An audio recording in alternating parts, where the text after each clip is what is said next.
洪金寶曾經做過一個訪問，佢講同李小龍格鬥，俾李小龍秒殺，但係佢輸得心服口服。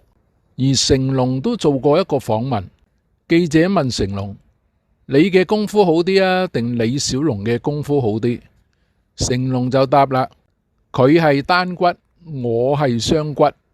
喂，阿葉迎飛，點解成龍咁樣答嘅？點解佢唔直接講佢好打啲，定話李小龍好打啲呢？點解要講話李小龍係單骨，佢係雙骨？究竟有咩意思啊？人哋咁樣答，梗係有人哋嘅原因噶啦。有咩原因啫？佢師兄洪金寶同李小龍格鬥，俾李小龍秒殺，仲輸得心服口服添。我真係唔明白點解成龍要講咁圓嘅答案呢？阿葉迎飛，你可唔可以分析一下？不過我喺未分析之前，我首先比較一下佢哋嘅功夫先。李小龍學過咩功夫啊？李小龍學過詠春、洪拳、太極拳、西洋拳、柔道、空手道、跆拳道、泰拳等等。李小龍曾經示範佢個飄步嘥擊，一個200磅嘅外國人揸住一個好似佢身咁大嘅沙包，俾李小龍一下飄步嘥擊踢到離地飛起10幾20尺。你話李小龍啲腳勁幾勁呢？另外，李小龍又表演過寸勁，又表演過5步之內擊中對手，而對手毫無反應。其中我哋喺佢個電影呢，亦見到佢示範咗好多佢個截拳道功夫，例如猛龍過江，佢同羅禮士格鬥，用水嘅理論去攻擊羅禮士。佢點樣用水嘅理論啊？首先佢就彈下彈下，令到你唔能夠點對點咁樣極速攻擊佢，但調翻轉頭，佢就可以用極速嘅點對點攻擊你。佢點樣攻擊你啊？佢首先就假裝踢你嘅小腿，等到你嘅注意力喺小腿嘅時候，佢就改變佢腳嘅方向踢落你個頭。有陣時又調翻轉，假裝踢你個頭，引開你嘅注意力，跟住佢又攻你小腿，令到你防不勝防。佢呢個就係佢水嘅理論。另外，佢喺精武門嗰套電影裏面呢，有一個場口呢，佢咪去空手道嗰個道場嗰度踢館嘅，攞住東亞病夫嗰個牌片嗰一場呢。李小龍嗰一場呢，佢係想示範啲乜嘢呢？佢係想示範一個人對住多人嘅時候點樣打法嗰個概念。葉迎飛，乜你咁得意嘅？點解你講話李小龍係講嗰個打法嘅概念，唔係講嗰個打法呢？咁概念同打法有咩分別呢？梗係有分別啦。如果李小龍喺嗰個精武門踢館嘅時候嗰個打法呢，以一敵眾呢，嗰個打法呢，就唔係好真實嘅。因為呢，你腹背受敵呢，你好難話以一敵眾嘅。通常我哋以一敵眾呢，都係根據2個原理。一個原理呢，就係我哋背後挨住牆，唔俾人係可以喺背後襲擊。另外一個原理呢，就好似保齡球咁，用人擋人咁樣去打。喂，葉迎飛，你好矛盾喎。你又話李小龍以一敵眾嗰個打法呢，唔係好真實，但係呢，你又話李小龍呢喺入邊呢教咗我哋以一敵眾嗰個概念，究竟係點樣噶？你講清楚啲好喎。嗱，大家唔知有冇留意佢喺呢場裏面呢，好刻意表現力嘅力量。佢就係利用力嘅力量可以以一敵眾。點樣以一敵眾法啊？我頭先咪講過咯，好似保齡球嘅打法，佢嗰個力量咁大嘅時候，就可以令到人擋人咁樣去打。呢個概念呢，就係以一敵眾嘅打法啦。哦，咁我明白啦，即係話以一敵眾，需要本身呢都要有一定嘅力量，盡量就人擋人咁樣去打。咁啱唔啱呢？你都算有啲慧根，答啱一半啦。另外嗰一半就係你盡量挨牆，好似當年我阿爺教我伯啫。如果你遇到一個人對多個人嘅時候呢，你就要三角眼咁樣背貼牆。咩叫三角眼啊？即係隻眼睇住三方，個背貼住個牆，無後顧之憂。咁樣一個對幾個或者以上，所以以一敵眾係有打法噶，唔係就咁以快鬥快噶。另外，李小龍又喺死亡遊戲裏面示範打嗰個7尺4寸高嘅高佬。佢點打？因為我哋對付身高比我哋高好多嘅人呢，我哋盡量就係攻佢嗰個中下路。喂，葉迎飛同人格鬥唔係盡量攻人哋嗰個頭，殺傷力大啲嘅咩？點解要攻去中下路啊？中下路有咩地方有殺傷力啊？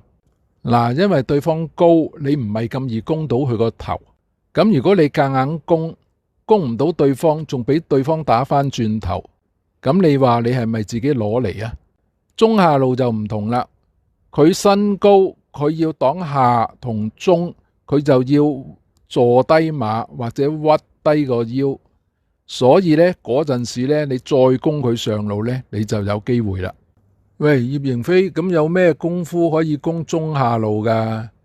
嗱，詠春嘅蹬腿可以踢佢小腿啦，或者踢佢大腿嘅內側啦，又或者可以用掃腿啦，又或者一個 sled kick 直踢佢啦，小腹啦。其實好多招數都可以攻到中下路噶。哦，咁我明白啦，即係對付身高比我哋高好多嘅人呢，我哋首先就攻佢中下路。等佢防守嘅時候呢，坐低馬或者屈低腰嘅時候呢，我哋先突然攻佢上路，咁佢就防不勝防啦，咁個命中率呢就高好多啦。咦，真係有聽書㗎，學到嘢咯。另外，李小龍亦曾經秒殺過好多高手，又試過喺街頭以一敵眾。好啦，我哋又講下成龍嘅來歷先。成龍喺6歲嘅時候呢，就拜伊尊賢為師，又認咗伊尊賢呢係個義父，學習呢個京劇同功夫。後嚟呢，就組成咗七小福啦。七小福即係洪金寶啊、元彪啊、元華啊，另外仲有幾個嘅。跟住成龍呢，又入咗電影圈，做龍虎武先啊，做一啲替身嘅工作。後來李小龍死咗之後呢，嘉禾想捧一個新人去接替李小龍呢個位置。咁但係成龍呢，知佢自己本身嘅功夫底子呢，同李小龍係完全唔同嘅。亦見到當時好多人模仿李小龍呢，拍李小龍嘅電影啊，用李小龍嘅功夫啊，都失敗。直至吳思遠開拍嗰個蛇形刁手呢，成龍就闖出佢自己一個新嘅功夫戲路，就係將幽默搞笑啊，將一啲難度動作啊混合喺功夫之中，成為一種新形式嘅功夫電影。當時成龍掀起呢個成龍熱潮，好多人都去睇成龍嘅電影。好中意成龍嗰啲詼諧幽默嘅功夫表演。之後成龍又拍《醉拳》、A 計劃、警察故事等等。成龍嘅電影除咗詼諧幽默，加埋功夫，仲用搏命式嘅拍法。點搏命式法啊？差唔多佢每拍一套戲呢，都自己受傷嘅，將自己受傷嗰啲短片呢，做成一個花絮。喺你睇佢嗰套戲之前呢，就播放俾你睇。哇！啲人淨係睇嗰個花絮都覺得值回票價，覺得阿成龍拍戲啊，真係揾條命嚟搏噶。所以成龍就成為咗香港第二個嘅國際巨星啦。好，我哋點算阿成龍識啲咩功夫先？成龍跟于占賢學京劇，京劇裏面有啲咩功夫呢？有啲翻關斗啊、跳躍啊，有啲做手啊，有啲踢腳啊。練京劇就可以令到成龍身手敏捷，但係京劇啲功夫呢，用嚟實戰呢，就未必好有用。喂，葉迎飛，我唔係好認同你嘅講法啦。人哋練京劇由細練得咁辛苦，練到咁多難度動作，點會冇實戰能力呢？你冷靜啲聽我講一講先。佢唔係完全冇實戰能力，你唔識功夫嘅人同佢打，佢都係有一定優勢。佢個體能強，身手敏捷，但係本身京劇呢套設計呢，佢係愛嚟拍戲嘅，係愛嚟做大戲嘅，就唔係設計嚟去格鬥嘅。所以喺實戰嗰度呢，同真正識功夫有實戰能力嗰啲功夫者比較呢，佢就輸蝕咗啦。但係睇下成龍呢，佢拍過咁多古裝片呢，佢都吸納咗好多中國武術嘅外相嘅。咩叫外相呢？外相即係外在嘅招式。我哋中國武術總共分兩個體系，一個係外相，一個係內相。外相就係你打嘅招式，內相就係你本門嘅心法。外相就唔使特別點講啦，係你見到嘅招式。不過招式佢都係有一個法則嚟去監管住嘅，所以以前啲拳話半招都唔可以改，就係因為你大多數人唔知道佢嗰個法則，所以你一改呢就錯啦。例如好似阿馬師傅呢，佢創嗰套五連鞭呢，其實佢個根源呢，我睇呢就同陳式太極好類似嘅，但係因為佢唔識武術嗰個法則呢，所以佢自己咁創呢就錯啦。我哋中國武術有三大體系，第一個就係三元合體，第二個就係24板，第三個就係呼吸套納。首先講阿馬師傅錯喺邊度先。三元合體呢，就係規管住我哋嗰個招式嗰個定位，譬如你嗰個手掌啊出到邊度啊，你嗰個拳打到邊度啊，佢全部都係有一個圓嘅規範喺入邊嘅。不過你唔識解讀呢個圓咁解啫。例如你嗰個掌出得唔夠前，就發揮唔到嗰個力量。如果你出得前個頭，你就瓦解咗自己嘅力量。所以佢係有一個法則規管住你，每一招都係環環相扣嘅。我嘗試解讀阿馬師傅呢個五連鞭本身佢嗰個原理嗰個構想係想做啲乜嘢？其實佢係想用腰背發勁，想鬆膊發掌，想做到太極拳講嗰個腰柔百折軟無骨。但係真實佢嗰個關節佢發唔到勁嘅，佢只係喺度揈手揈腳，同陳式太極唔同。陳式太極呢，佢每一招嗰個定位同距離呢，都係符合圓嗰個原則嘅，所以呢，佢係做到嗰個槓桿力量。另外仲有一啲內在心法配合，咁嗰個拳打出嚟呢，先發到嗰啲勁，先發到嗰個威力。喂，阿葉迎飛，你講嗰啲內在心法呢，係咪即係好似阿張無忌練九陽神功咁，練成咗呢個身體就有內功，咁就發到猛勁啊？類似啲咁嘅嘢啦，不過小說就誇張咗好多，真實呢就冇小說咁誇張嘅。喂，阿葉迎飛，快啲講啲內在心法嚟聽下，睇下我練唔練得到，睇下我練咗呢會唔會增加我啲手腳嘅勁力先。咁我就講多少俾大家聽下啦，其實都經常講噶啦，呢啲力向下沉，氣聚丹田，鬆肩沉踭聚爪，收尾閭提肛，虛領頂勁。發勁時呢，就借地力輸送到去腰背，以脊骨發力，但係就用意不用力。喂，葉迎飛，你講嗰啲內在心法好多都同太極拳一樣嘅喎。係啊，其實武術好多都係大同小異噶。你係真嘅咪一樣咯。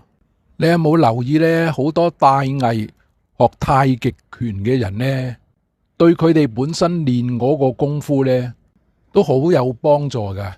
你睇下李小龍，佢就練過太極拳；黃正利又練過太極拳。甄子丹又練過太極拳，李連杰都練過太極拳。咁你睇到係咪大藝練太極拳嗰啲人對佢嗰個功夫都有好大增長呢？喂，葉迎飛，你講出嚟又好似係喎，你都好似係學過太極拳噶喎，所以冇呃你噶。喂，咁如果唔帶藝學，淨係學太極拳，咁格鬥又使唔使得呢？每一門武術呢都有啲弟子使得嘅，不過明唔明顯咁解啫。楊露禪啲仔楊班侯啊，嗰啲咪都好犀利咯。好啦，講翻晒成龍啦。成龍佢拍過咁多古裝片，喺裏面都學到好多套拳，學到好多中國武術嘅外相。不過入邊嘅內涵就唔知佢學唔學得到啦。咁另外喺佢拍戲裏面呢，見到佢拍到 A 計劃嘅時候呢，就用咗好多西洋拳啊、搏擊拳啊、跆拳道嘅功夫。咁佢應該咧喺嗰個期間呢，就吸納咗西洋拳同跆拳道呢啲武術。嗱，去到 A 計劃嗰個時期呢，成龍好多時拍埋阿洪金寶啊、元彪啊一齊拍戲嘅。佢哋大家都係用一啲跆拳道嘅功夫啊，或者一啲格鬥嘅拳術啊，裏面再蘊含咗一啲西洋拳啊嘅拳法。咁對成龍嚟講呢，就會增加佢嗰個實戰能力啦。嗱，咁我哋又嘗試睇下成龍喺實戰裏面有啲咩戰績啦。咁我喺視頻嗰度呢，就揾到一個成龍嘅訪問，成龍自己講嘅，話當年呢做龍虎武師嘅時候呢，有陣時就好得閒，咁啊同啲朋友去夜店嗰度消遣，咁啊識到個女仔，啊感情都 OK 嘅。咁有一次佢又去嗰個夜店揾嗰個女仔啦，咁嗰個女仔係喺夜店嗰度做嘅。咁當時佢去到呢，嗰個女仔就唔得閒，去招呼另外一個客人。咁阿成龍坐得耐呢，就唔耐煩啦，跟住就去揾嗰個女仔啦。咁佢揾到嗰個女仔呢，就見到嗰個女仔同阿梁小龍一齊坐。其實當時成龍同梁小龍係認識嘅，不過唔熟。因為咧，當時佢兩個咧已經入咗電影圈噶啦。咁阿成龍見到嗰個女仔同阿梁小龍坐咧，佢就火氣啦，衝埋去窒住阿梁小龍個心口，拱阿梁小龍埋牆。阿梁小龍個心諗咩事呢？我正常咁落嚟消遣，你同嗰個女仔熟，你咪喺佢私人時間約佢出街咯。你而家我落嚟幫襯，你又窒住我心口。如果我唔還手，我第日仲點樣喺電影圈嗰度立足呢？咁阿梁小龍呢就還手啦，咁同成龍打起上嚟。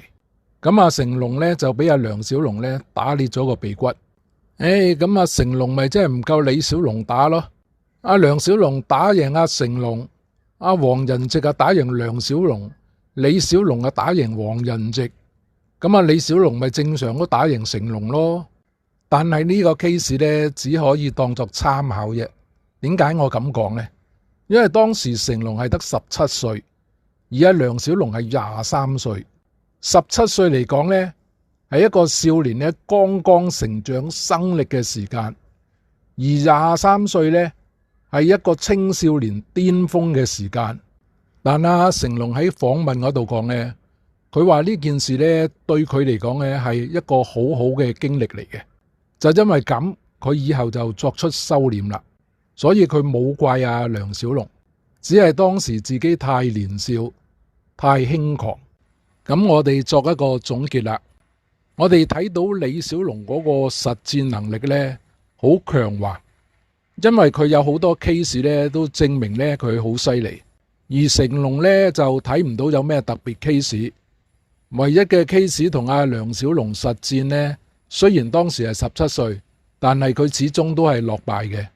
但係我就唔覺得成龍冇實戰能力嘅，話晒佢體格咁好，練咗咁多年功夫，身手又咁敏捷，後期又學埋跆拳道啊、西洋拳啊，咁佢有一定嘅實戰能力嘅。但係如果佢同李小龍相比呢，喺呢度嘅戰績呢，就睇到李小龍係優勝嘅。咁點解成龍喺訪問嗰度唔直接講話李小龍犀利啲？點解佢要講話李小龍單骨，佢係雙骨呢？喂，阿成龍有咁大嘅名氣，佢仲需要揾食。如果佢話佢唔夠李小龍嚟，咁對佢嗰啲粉絲可能係好大嘅打擊㗎，所以佢就講咗一個圓嘅答案，就係李小龍係單骨，佢係雙骨。咁李小龍事實都係單骨啦，咁阿成龍事實都係雙骨啦。咁阿成龍冇講話打贏阿李小龍啊，佢只係講咗呢啲嘢出嚟啫。所以阿成龍咪用呢個答案回覆啲記者咯，佢冇講大話。好啦，我喺度就同大家分享我作品啦。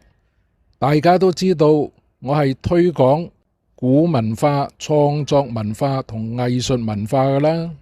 今日同大家分享嘅作品係一首歌曲嚟嘅，叫《感恩》。願天歡喜，願地快樂，我愛我的家。孩子長大了，你要愛爸媽，父母恩銘記，此生也沒遺憾，幸福滿載一生，再沒遺憾。如果大家喜歡我影片嘅，請按訂閱。喺度順帶一提，你按訂閱嗰個掣嘅時候呢，隔籬有個啷啷，你撳埋嗰個啷啷呢，你就第一時間睇到我影片。多謝支持。